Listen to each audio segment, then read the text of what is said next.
Welcome to my channel. ध्वनि से part 1 20 से अधिक प्रश्नों को देखेंगे। पहला प्रश्न है, ध्वनि साउंड क्या है या ध्वनि कैसे उत्पन्न होती है। इसका आंसर देखते हैं। जब किसी वस्तु में कंपन वाइब्रेशन होती है तो उसके अणुओं की गति के कारण ध्वनि उत्पन्न होती है। पूछा जाए ध्वनि किसके कारण उत्पन्न होती है, तो ध्वनि रूप से कंपन यानी वाइब्रेशन के कारण किसी वस्तु में उत्पन्न होती है। अगला इससे जुड़े कुछ पॉइंट देखते हैं। कहता है ध्वनि के गमन के लिए माध्यम की आवश्यकता होती है। माध्यम में ठोस, द्रव और गैस।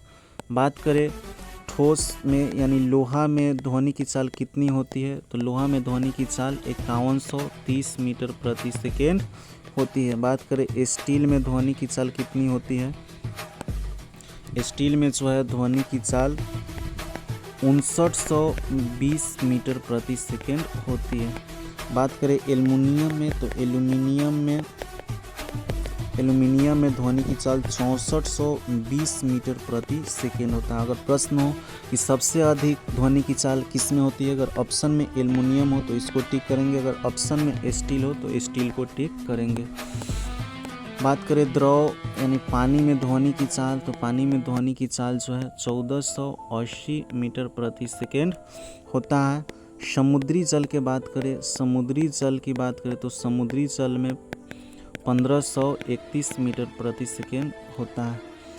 बात करें गैस यानी वायु में ध्वनि की चाल, तो वायु में ध्वनि की चाल 0 डिग्री सेल्सियस पे 332 मीटर प्रति सेकेंड होती है। अगला पॉइंट देखते हैं।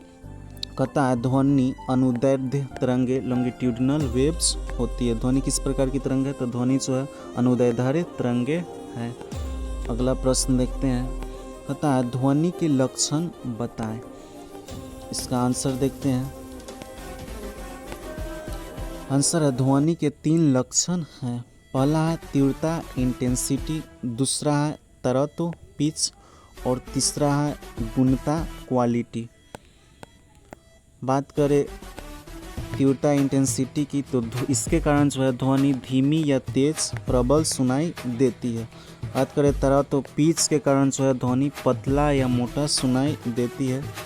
बात करें गुणता क्वालिटी की, तो ध्वनि में अंतर कर पाते हैं जब तीव्रता और तरह दोनों समान हो।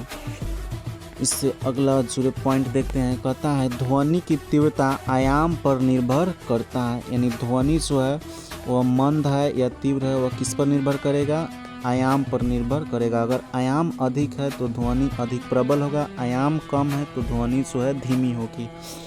अगला है ध्वनि की तरत्व आवृत्ति पर निर्भर करता है। ध्वनि की तरत्व किस पर निर्भर करता है, आवृत्ति पर। आवृत्ति की बात करें तो इसकी इकाई जो है HZ, आवृत्ति की इकाई जो है हर्ट्ज है।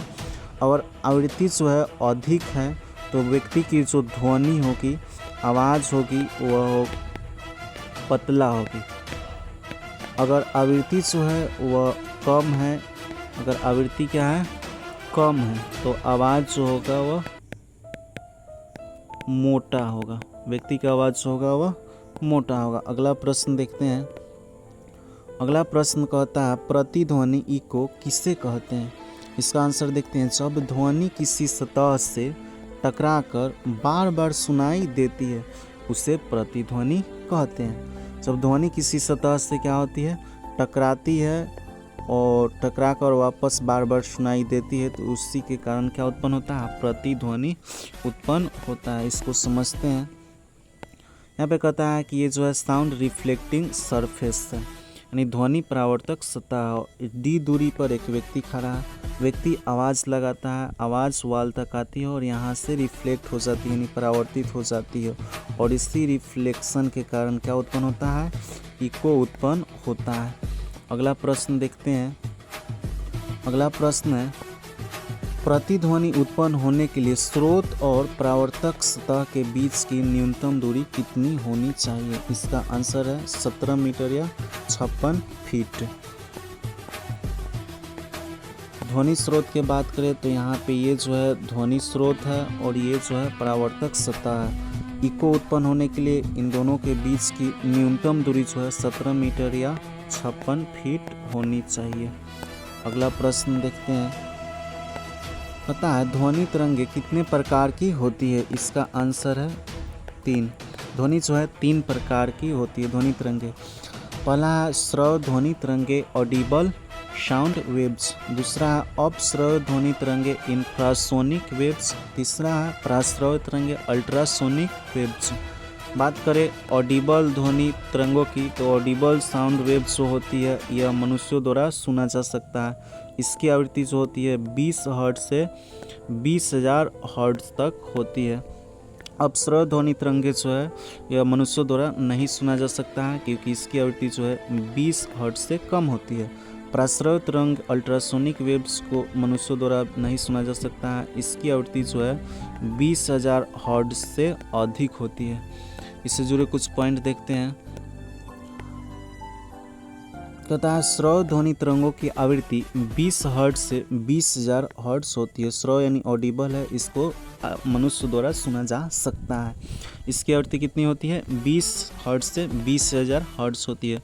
इसको 20 किलो हर्ट्ज भी कह सकते हैं। दूसरा है अपश्रव्य ध्वनि तरंगों की आवृत्ति 20 हर्ट्ज से कम होती है, इसी के कारण मनुष्यों द्वारा नहीं सुना जा सकता है।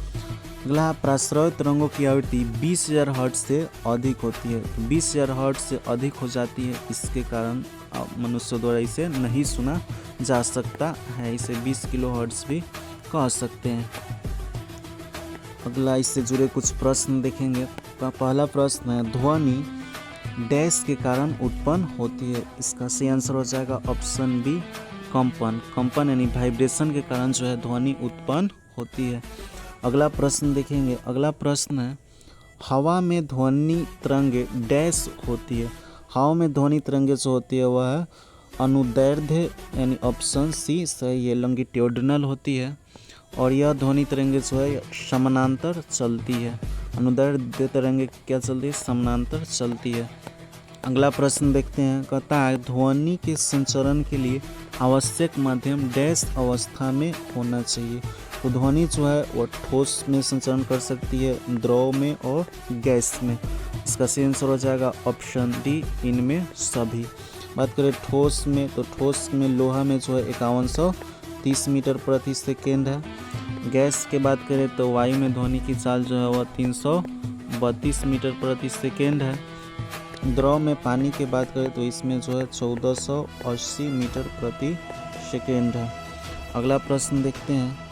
पता है ध्वनि तरंगे डैश में यात्रा नहीं कर सकती है? तो ध्वनि तरंगे जो है वह खाली स्थान में यात्रा नहीं कर सकती है।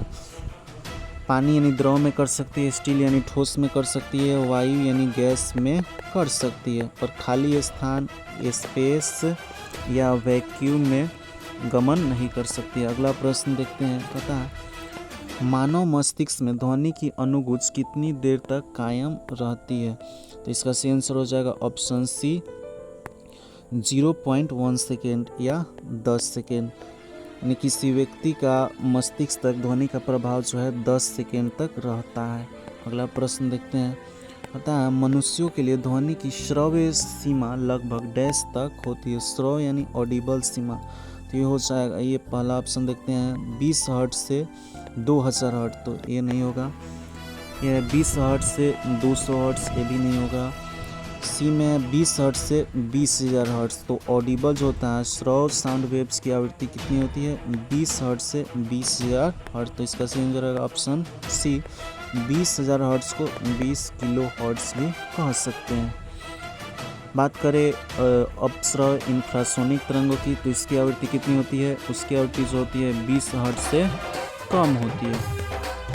और जो अल्ट्रासोनिक है पराश्रव्य तरंगे, उसकी आवृत्ति 20,000 से क्या होती है? अधिक होती है। पार्ट 1 यहीं तक खत्म होती है। जय हिंद।